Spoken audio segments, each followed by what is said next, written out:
Ladies and gentlemen, ALLATRA team is happy to welcome you to the 16th United Nations Conference of the Parties in Riyadh, Saudi Arabia. Multi-stake dialogues aim to provide a collaborative space for non-state and state actors to shape together the future of land restoration, conservation, and drought resilience. COP16 provides an opportunity to exchange ideas, provide feedback, and explore practical pathways towards the ambitious UNCCD goal of 1.5 billion hectares of restored land by 2030. Our land, our future, take care of the land. Land is not an infinite resource. You have to take care. Land gives us everything. Our food systems, our surroundings, and all the trees. Take care of the nature. Nature will take care of you. The challenge which we face in our area region, in the northwestern region, we have the Aravalli Mountains, which are the oldest fold mountains with the geological age of around more than 3.2 billion years. They are the broken mountain chains, and they are facing a lot of degradation because of various development pressures and all.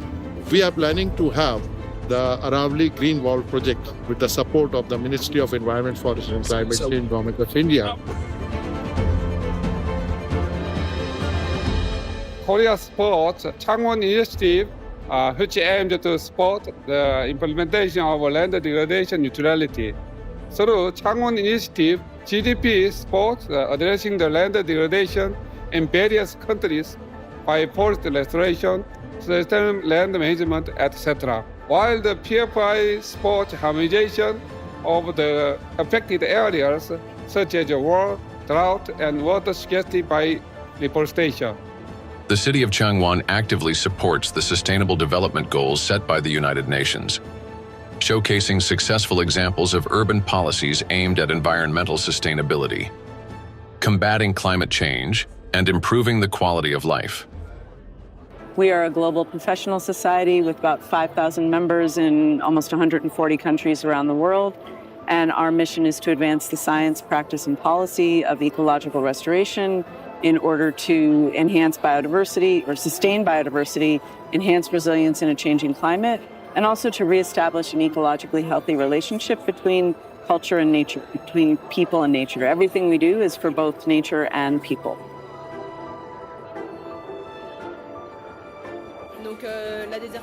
So desertification also leads to a high level of food insecurity.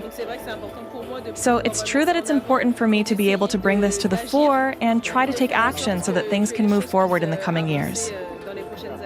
You know that Mongolia is actually around 67% areas somehow degraded.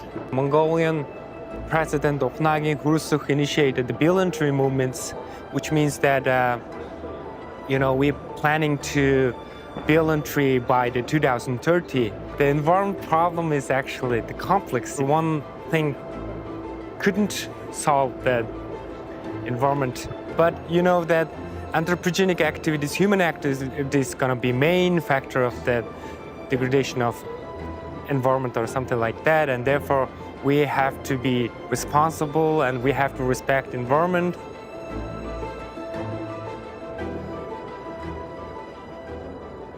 If I ask anybody what's the main reason of the desertification and the climate change, he will say the human activities and these things. But we are here to say, okay, this is one main reason, but there is another phase of this thing, which is the geological processes. We use trees, forests, and agroforests to mitigate desertification and to address the impact of climate change, the impact of poverty and all that. Our mission is to harness the power of trees and forests. So we are here to share our tools and methods and also to create partnership. I mean, coming from Africa, where the impact of, our development challenges, our climate challenges, there are many challenges. So I think this is time from making promises to real action. So if it's not now, and where? Climate change is our reality. And that's why we must work towards sustainable management of our land resources. Everyone should be involved in this process. Civil society, government agencies, research and public institutions. Only by working together can we reach consensus and find effective solutions.